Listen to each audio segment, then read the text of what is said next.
જય મુરલીધર બધા દાયરાને હું છું રાહુલ આહિર આપનું સ્વાગત કરું છું મારા એક નવા વ્લોગમાં. તો હું કે બધો દાયરો ભાઈ મોજમાં ને. તો આજે આપણે આપણા ટ્રેડિશનલ ડ્રેસમાં ભાઈ આયરનો જે જૂનું વાણી પહેરવેશ છે આપણે ચાઇનો બુસ્કોટ એ પહેરી અને જો અત્યારે દ્વારકા પૂગી આવ્યા છે. મહારાષ્ટ્રનું આયોજન કરેલ છે એમાં પૂગી આવ્યા. થોડુંક મોડું થઈ ગયું છે આપણે આવવામાં, કંઈ વાંધો નહીં. હવે અત્યારે જો હાલતા થયા છે ધીરે ધીરે હાલો આપણે મોજ કરવાની છે અને તમને બધા ભાઈઓને મોજ કરવાની છે. હવે કેમ છે આમ દાદુભાઈ છે ને ઠઠ્ઠારો બતાવે હું વાત છે. હા ઠઠ્ઠારો તો જો ચાઇનો બુસ્કોટ મારે ધાબરો ને ભાઈ આપણે લીધો ને એટલે માટીએ ભેગો લીધો, નકર એને જર્સી પહેરવી હતી.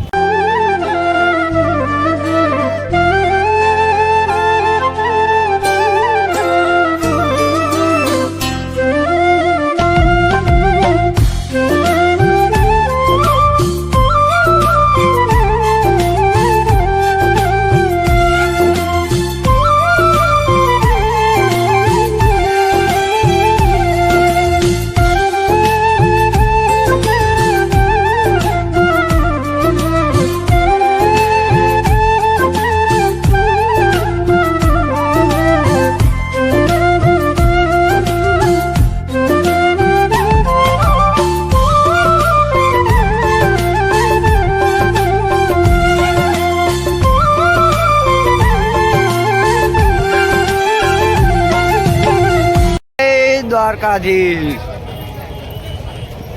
લઈ લ્યો ભાઈ, કેમ છે નજારો બન્યો એક નંબર નો. હાલો આપણે અત્યારે મહારાષ્ટ્રનું આયોજન છે ને એમાં જવાનો વિચાર છે પહેલા, પછી આપણે નિરાતે અહીંયા પછી આપણે રહેવું. પહેલાં હમણાં નીકળી જાય મહારાષ્ટ્ર જોઈ આવીએ ને તમને બતાવી દઈ, પછી નિરાતે હમણાં ફોટોગ્રાફી બધી આપણે કરવાનું જ છે.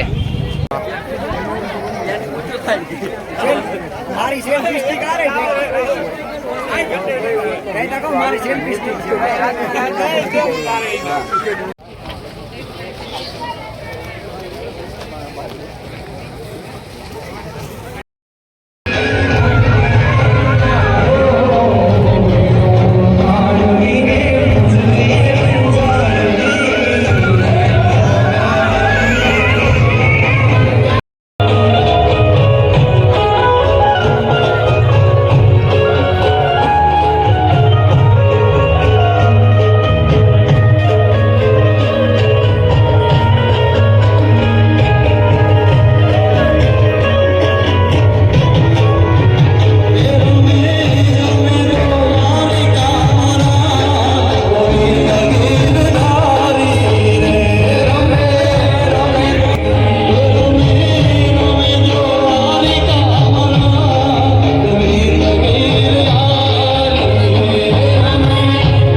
બધી બહેનો જગ્યાએ બેસી અને એક લોહિયા આયર એટલે કેવા કે સકળયા જગતની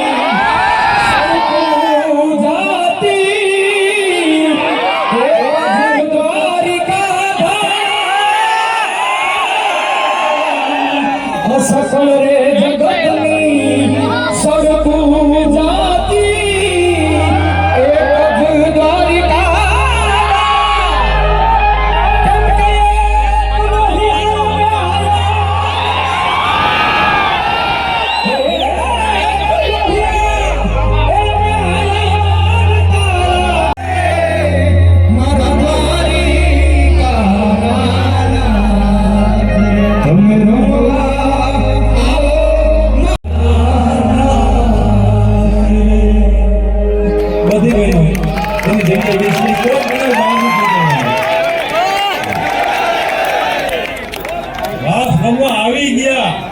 આવી ગયા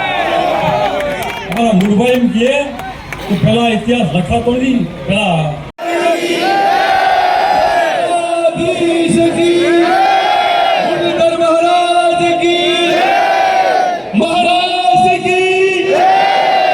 ખૂબ ગૌરવ સાથે મહારાજ પૂર્ણ કર્યો છે એટલું જ નહીં મને ને તમને 37,000 બહેનો તો ગૌરવ છે આજે દિલથી કહું છું કે આજથી 5 વર્ષ પછી 15 વર્ષ પછી કોઈ બે ભાઈબંધો કોઈ બે મિત્રો દ્વારકાધીશની ધજાના દર્શન કરવા આવશે ને તો દર્શન કરતા કરતા કહેશે કે આ દ્વારકાધીશની ધજા ફરફરે છે ને એના મહારાષ્ટ્રમાં મારી મા પણ હતી મારી બહેન પણ હતી આ ગૌરવ કાયમ છે અને ગૌરવ સાથે આપણે રાષ્ટ્રગાન સાથે આજના મહારાષ્ટ્રને પૂર્ણ કરીએ અને પછી એ મહારેલી તરફ પ્રયાણ કરીશું એક સાથ દ્રાવિડ ઉચ્ચલ ગંગા વિંધ્ય હિમાચલ યમુના ગંગા ઉચ્ચલ જલધિ તરંગા તવ શુભ નામે જાગે તવ શુભ આશીષ માગે ગાએ તવ જય ગાથા જન ગણ મંગલદાયક જય હે ભારત ભાગ્ય વિધાતા હવે આપણી બધા આગેવાનોથી એમાં ખાસ કરીને મારા સ્વભાવ પ્રમાણે મારો સ્વભાવ છે એ પ્રમાણે કદાચ ઊંચા અવાજે પણ કોઈને કહેવાય ગયું હોય કાંઈ વધારે કહેવાય ગયું હોય કોઈ માતાઓ બહેનો દીકરીઓને પણ કહેવાય ગયું હોય વડીલોને પણ કહેવાય ગયું હોય તો દ્વારકાધીશના ચરણોમાં તમારા બધાના ચરણોમાં બધા આગેવાનો વતી હું દંડવત પ્રણામ કરીને તમારી બધાની માફી માંગુ છું જે કર્યું છે એ આપણા પ્રસંગને ગુનો લગાવવા માટે કર્યું છે આમાં કોઈનો આશય કોઈની પણ બીજી વાત હતી નહીં ખાલી સિર્ફ દ્વારકાધીશ આના સિવાય મારા હૃદયમાં કોઈ કાંઈ દેખાતું પણ નહોતું અને આગેવાનો